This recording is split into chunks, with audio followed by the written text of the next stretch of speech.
500 साल मुसलसल लगातार हुकूमत रही मुसलमानों की, मुंह से निकला हुआ शब्द, बादशाह ने जो मुंह से शब्द निकाला वही कानून, और इसके बाद भी मुसलमान कितने हुए?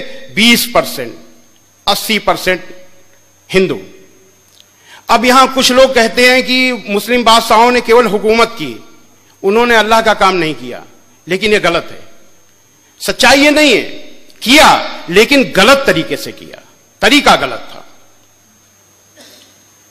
और जो तरीका पहले गलत तरीका अपनाया गया वही तरीका आज भी अपनाया जा रहा है। दुख इस बात का है। मैंने बताया कि इस देश में जिसने अहिंसा को पकड़ा वो जीत गया। कुरान में भी यह अहिंसा मौजूद है। अहिंसा का मतलब मन वचन कर्म से अहिंसा, नॉन वायलेंस। मन वचन कर्म से अहिंसा का मतलब है कि किसी को किसी भी तरीके का कष्ट पहुंचाने के लिए सोचो भी नहीं, यह मन से है। कोई ऐसी बात मुंह से बोलो नहीं कि उसको कष्ट पहुंचे, यह वचन से है। और कर्म से कोई ऐसा काम न करो जिससे उसको कोई कष्ट पहुंचे, यह मनसा वाचा कर्मणा हिंसा है। और यह मनसा वाचा कर्मणा हिंसा कुरान मजीद में मौजूद है।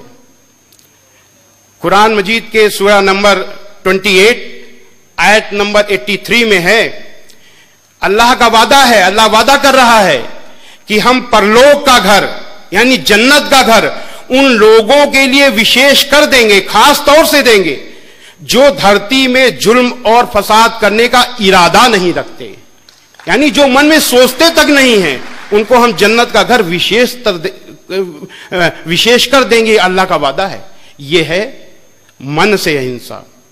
वचन से कुरान मजीद के सूरा नंबर 41 आयत नंबर 34 में दिया हुआ है, भलाई और बुराई बराबर नहीं हो सकती, तो लोगों की सख्त बातों का ऐसे तरीके से जवाब दो जो बहुत अच्छा हो।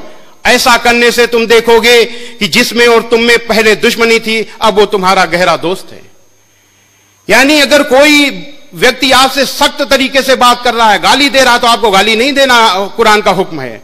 आपको सख्त तरीके से बात नहीं करनी, आपको ऐसे तरीके से बात करनी है कि उसका दिल जीत लो। इस्लाम दिल जीतने का मजहब है। यह वचन से हिंसा। और कर्म से सूरा नंबर 5 आयत नंबर 32 में है, जिस किसी ने एक निर्दोष का कत्ल किया तो मानो उसने सारे इंसानों का कत्ल कर दिया, और जिस किसी ने एक निर्दोष को बचाया तो मानो उसने सारे इंसानों को जीवन दे दिया, जान डाल दी, सारे इंसानों में जीवन डाल दी। यह कर्म से हिंसा।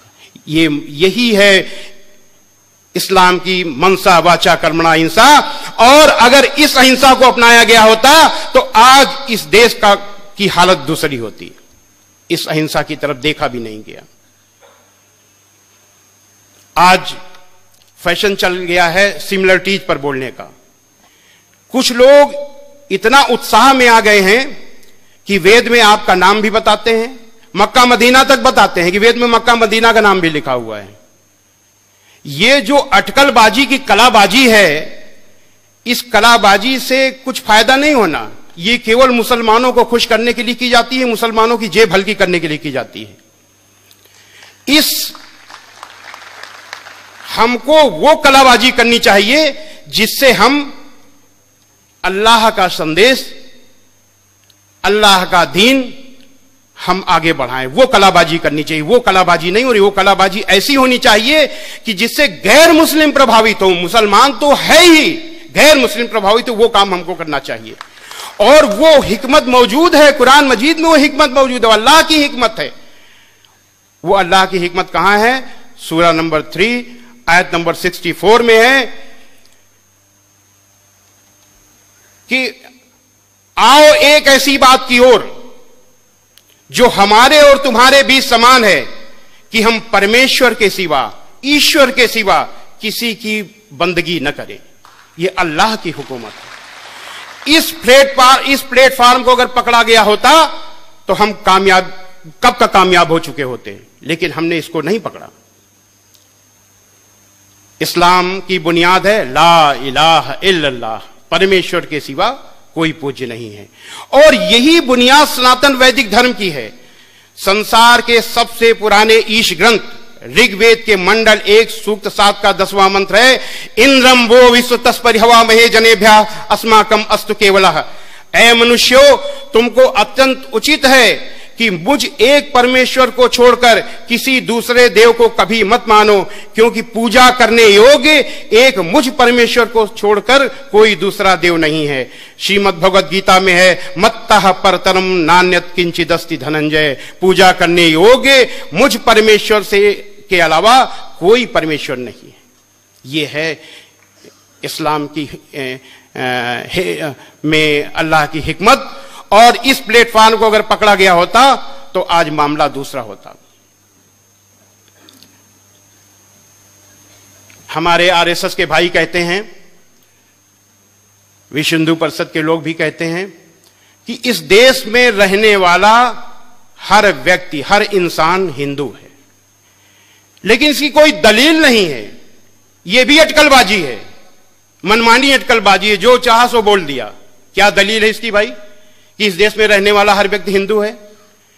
लेकिन इस बात की दलील है कि एक ईश्वर की पूजा करने वाला हर हिंदू मुसलमान है।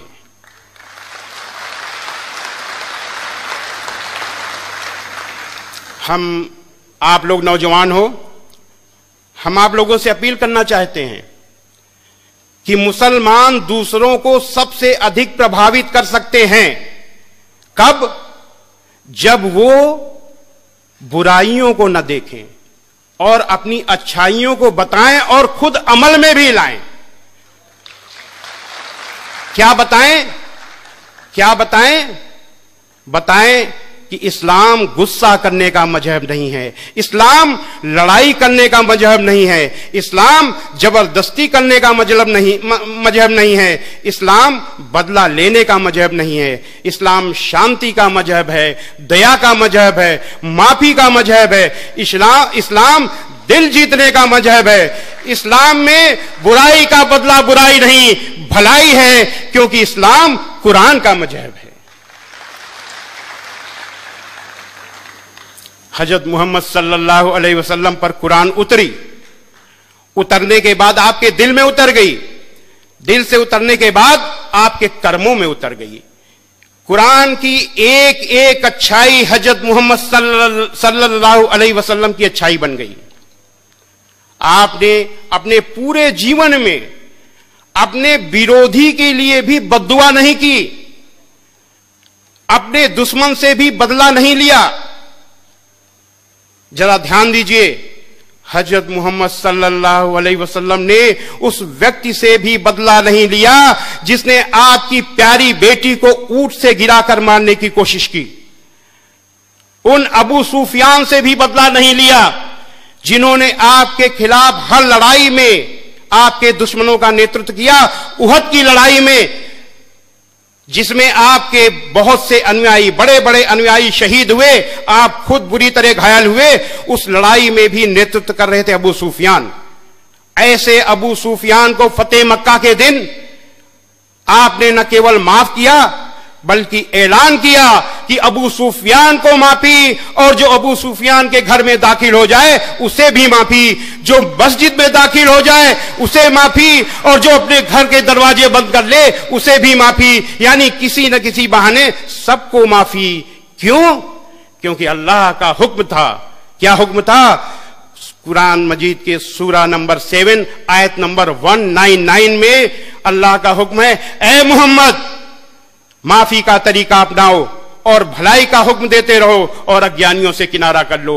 हजरत मोहम्मद सल्लल्लाहु अलैहि वसल्लम ने तो माफी का तरीका अपना लिया, लेकिन आपके अनुयायियों ने उस तरीके को नहीं अपनाया। मुसलमानों ने किसको अपनाया?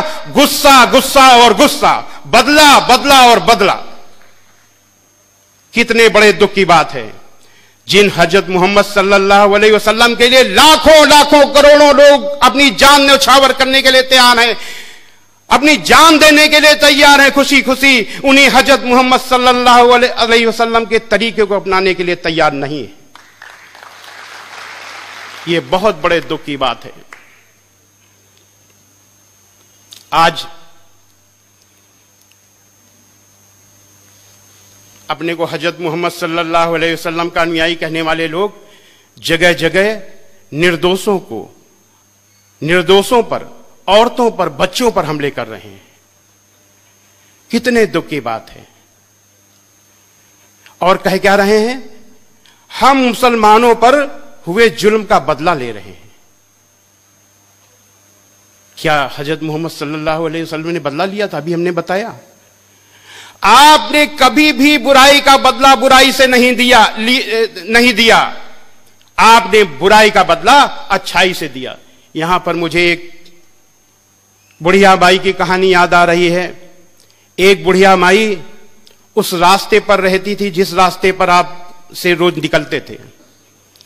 वो गैर मुस्लिम थी, आपसे इतना चिढ़ती थी कि आप जब निकले आपके ऊपर कूड़ा फेंक दे। एक दिन आप निकले, कूड़ा नहीं गिरा, दूसरे दिन कूड़ा नहीं गिरा, तीसरे दिन कूड़ा नहीं गिरा।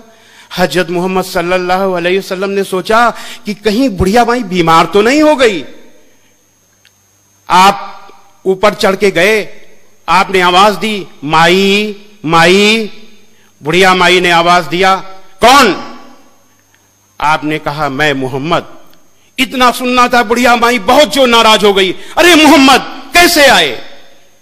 आपने बड़ी विनम्रता से कहा, माई आपने मेरे ऊपर 3 दिन से कूड़ा नहीं फेंका। मैंने सोचा कहीं आप बीमार तो नहीं हो गई, इसलिए मैं आपको देखने चला आया।